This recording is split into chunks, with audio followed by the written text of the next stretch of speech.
మనసుతోనూ ఏక తాత్పర్యముతోనూ మీరు సన్నద్ధులై ఉండవలెనని మన ప్రభువైన యేసుక్రీస్తు పేరిట మిమ్మును వేడుకొనుచున్నాను అని అంటా ఉన్నాడు. ఎట్లా ఉండాలంట? సంఘంలో ఉన్న ప్రతి ఒక్కరు ఎట్లా ఉండాలి? సంఘంలో ఉన్న వారందరూ ఏక భావముతో మాట్లాడాలి. సంఘంలో ఉన్న వాళ్ళు ఎట్లా ఉండాలంట?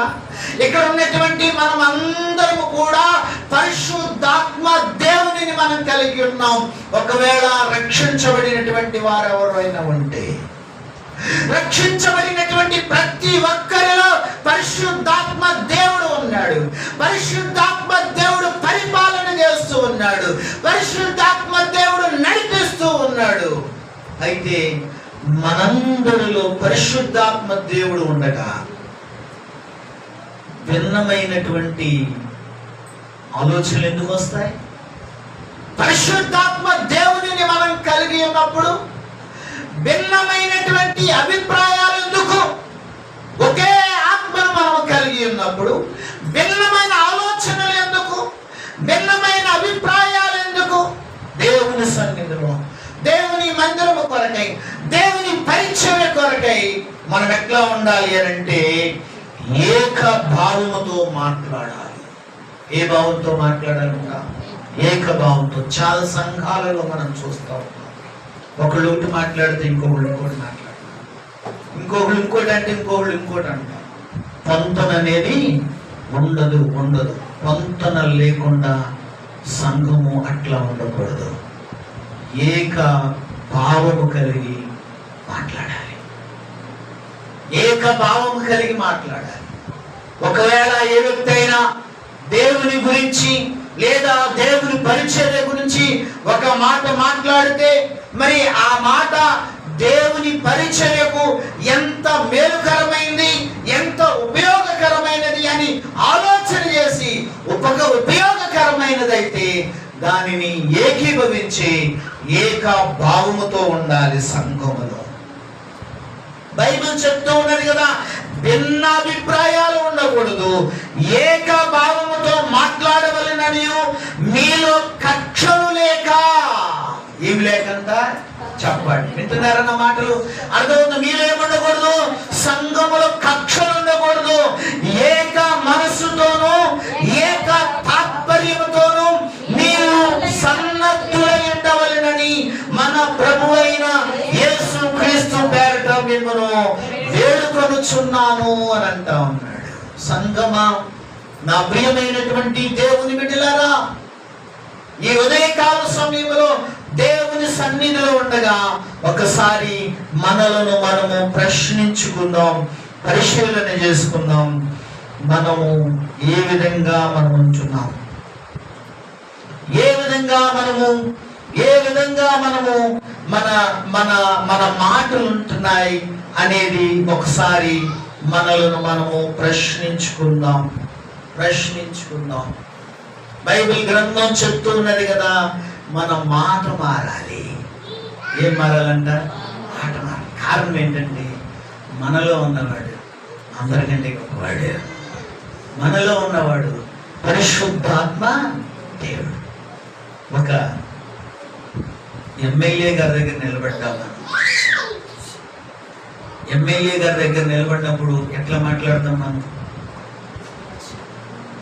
ఇంట్లో మాట్లాడినట్టు, బంధువుల దగ్గర మాట్లాడినట్టు మాట్లాడు. చాలా జాగ్రత్తగా దగ్గర పెట్టుకుని, ఏంటి అది ఒళ్ళు దగ్గర పెట్టుకుని మాట్లాడతాం. ఒళ్ళు దగ్గర పెట్టుకుని మనం ప్రవర్తిస్తాం. ఒళ్ళు దగ్గర పెట్టుకుని మనం అక్కడ నడుచుకుంటాం. ఒళ్ళు దగ్గర పెట్టుకుని మాటలు మాట్లాడతాం. ఒక 5 సంవత్సరాల అధికారం ఉండి 5 సంవత్సరాల తర్వాత అధికారం మారిపోయే వ్యక్తి దగ్గరే అట్లా ఉంటే, సృష్టికర్త అయినటువంటి దేవుడు, సర్వశక్తిమంతుడైనటువంటి దేవుడు, సర్వాధిపతి అయినటువంటి దేవుడు, ఇంకా చెప్పాలంటే పరిశుద్ధుడైనటువంటి దేవుని దగ్గర మనం ఎట్లా ఉండాలి?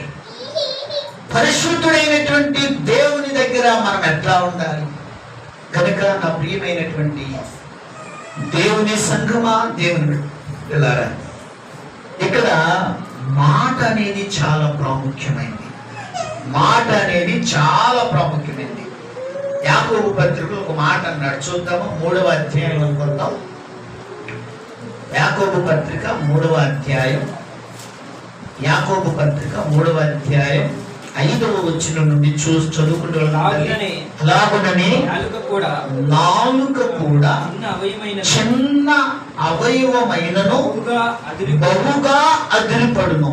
ఎంత కొంచెము నిప్పు ఎంత విస్తారమైన అడవిని తగలబెట్టును. నాలుక అగ్నియే.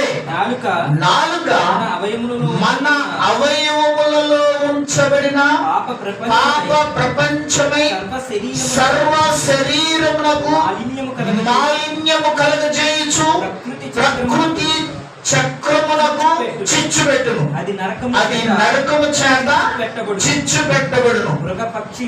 చాలు చాలు. 8వ వచనం కూడా చదువుతారు బాబు. ఏ నరుడును నాలుకను సాధు చేయనేరడు. అది మరణకరమైన విషముతో నిండినది.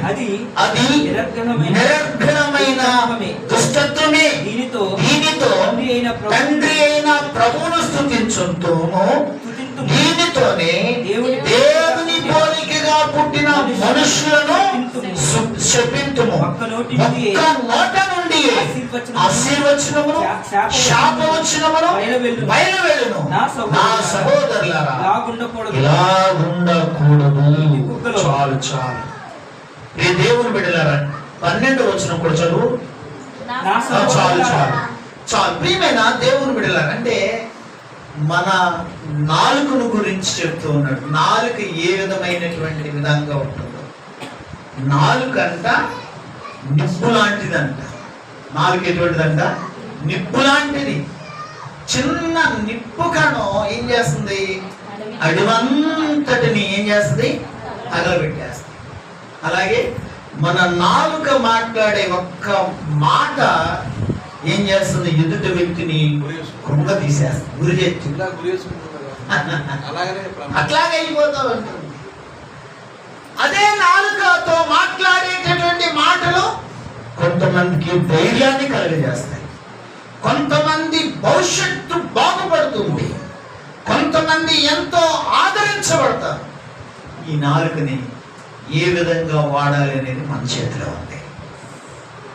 ఏంటంటే ఇక్కడ అన్నాడు, మానవుడు దేనినైనా సాధు చేస్తాడంట, కానీ నాలుకను మాత్రం సాధు చేయనేరడు అని అంటున్నాడు.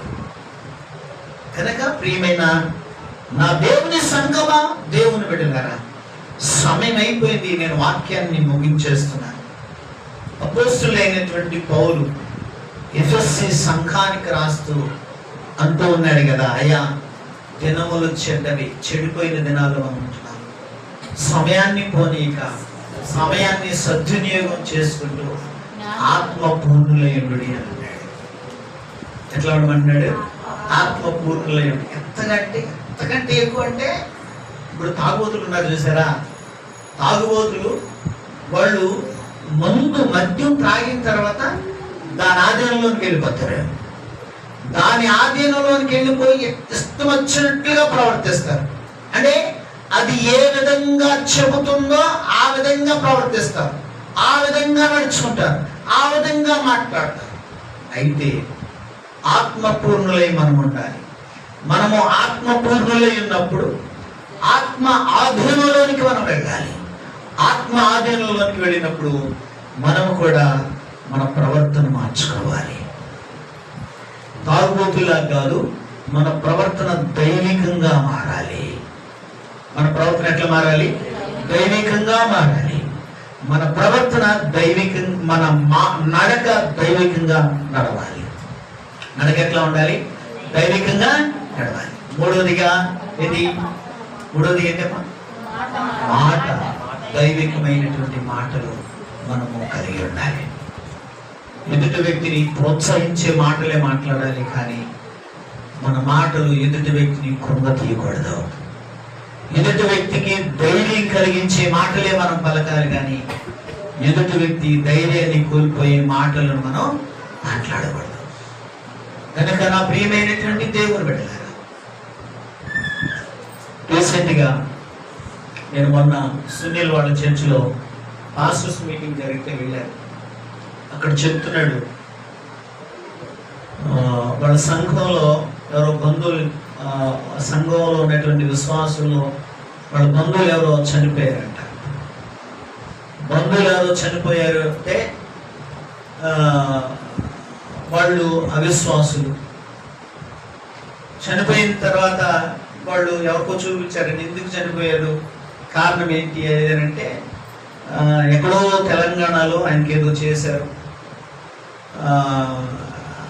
కాబట్టి ఆ దోషం వలన చనిపోయాడు అని చెప్పేసి ఆయన అన్నారంట. అయితే ఆ దోషం ఆయనతోనే పోలేదు, మీ అబ్బాయి మీద కూడా ఆ దోషం ఉంది. ఆ దోషం పోవాలంటే ఏదో చేయమని చెప్పాడంట. దానికి వాళ్ళు భయపడిపోయి చదువుకుంటూ మంచి చదువుతాడంట. బయటికి వెళ్తే ఏమైపోతాడు అని చెప్పేసి ఒక్కగానొక్క కొడుకు చదువు మానిపించేసి ఇంట్లోనే ఉంచుతున్నారంట. చదువు మానిపించేసి ఇంట్లోనే ఉంచుతున్నారంట. బయటికి వెళ్తే ఒక్కడే పంపిట్లా, ఏమైపోతాడు అని ఒక్కడే పంపిట్లా. సునీల్ వెళ్ళి వాళ్ళతో మాట్లాడి వాక్యం చెప్పి ప్రోత్సహించి దేవుని మందిరానికి నడిపించి కాలేజీ పంపిస్తూ మంచిగా చదువుకున్నాడు అబ్బాయి. దేవుని బిడ్డలారా, ఇటువంటివి వ్యర్థమైనటువంటి మాటలు చెప్పేవాళ్ళు ఉంటారు. దేవుని వాక్యం మనం ఎన్ని చెప్పినా ఇది ఎక్కువ వదిలే కానీ అది బాగా ఎక్కువది. మాటలు అర్థమవుతుందా? వాక్యం చెప్పి ప్రోత్సహిస్తా ఉంటే ఈ ప్రోత్సహించే మాటలు ఎక్కువ. ఎవరికి ఎక్కువ? బాధకరం ఏంటంటే మందిరానికి వచ్చే వాళ్ళకు కూడా ఎక్కువ, ప్రార్థనకి వచ్చే వాళ్ళకు కూడా ఈ మాటలో ఎక్కువ. ఏది ఎక్కువ? బాగా వాడు అది చేయమంటే అది ఎక్కువ బాగా. వాడు ఏదో ఎక్కడికో వెళ్ళమంటే అక్కడికి వెళ్ళిపోతాం. ప్రార్థన చేసుకోండి అయ్యా, విశ్వాసం ఉంచండి అయ్యా అని అంటే ఇది మాత్రం వాళ్ళు చేయరు.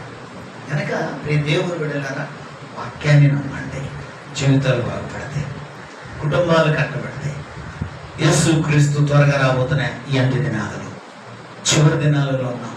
మన ప్రవర్తన ఎట్లా ఉంది, మన నడక ఎట్లా ఉంది, మన నోటి మాటలు ఎట్లా ఉంటున్నాయి ప్రశ్నించుకుందాం, పరిశీలన చేసుకుందాం. వారు మనసు పొందిన వారు ఎవరైనా ఉంటే ఇప్పుడే మీకు అనుకూలమైన సమయం ఉండగానే మీ జీవితాన్ని ప్రభువునకు అర్పించండి. పరలోక రాజ్యాన్ని సొంతం చేసుకోండి. రక్షణ పొందిన వారులారా, మీరు ఆత్మపూర్ణులై ప్రవర్తన మార్చుకోనండి, నడక మార్చుకోనండి, మాటలు మార్చుకోనండి. క్రీస్తు రాకడను నిరీక్షించండి. ఆయన ప్రత్యక్షమైతే ఆయన రాజ్యంను సొంతం చేసుకోనండి. ఈ మాటలను దేవుడు దీవించి ఆశీర్వదించును గాక. ప్రార్థన చేసుకున్నాం. అందరూ కూడా కళ్ళు మూసుకుని తలలు వంచండి, కళ్ళు మూసుకుని తలలు వంచండి. ప్రార్థన చేసుకున్నాం. అందరూ కూడా కళ్ళు మూసుకుని తలలు వచ్చినట్లయితే ప్రార్థన చేసుకున్నాం. ప్రార్థన చేసుకున్నాం. ప్రియ దేవుని బిడ్డలారా, కళ్ళు మూసుకుని తలలు వచ్చినట్లయితే ప్రార్థన చేసుకున్నాం. ప్రార్థన చేసుకున్నాం. ప్రార్థన